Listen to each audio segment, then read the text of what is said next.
Well, it would seem as if President Joe Biden has just issued a presidential pardon to one of the worst people imaginable. And no, I'm not kidding. Take a look at this.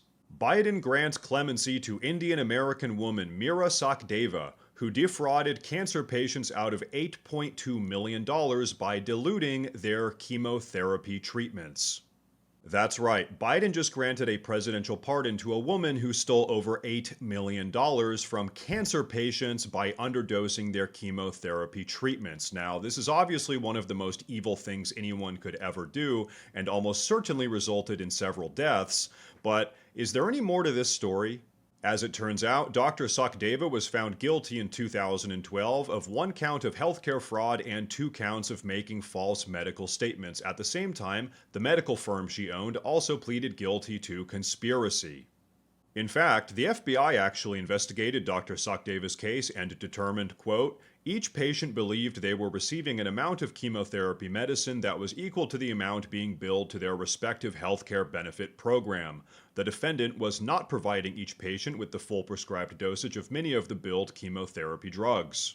Now, as if underdosing her patients' chemotherapy treatments wasn't terrible enough, she was also caught reusing old needles, reusing the same old needles on multiple patients. Absolutely disgusting.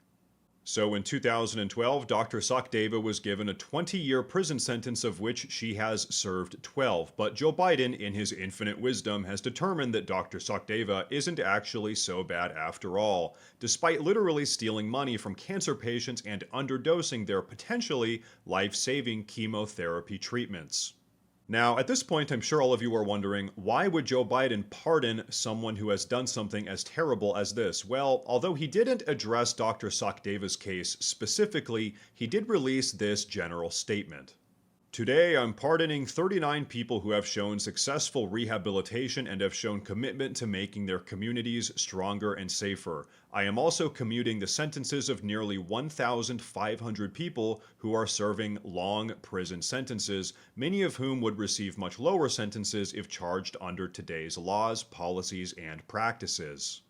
So in this case, President Joe Biden is having Dr. Sakdeva's sentence commuted, meaning that he thinks her original 20-year sentence was just a little bit too harsh. So there you have it, absolute insanity.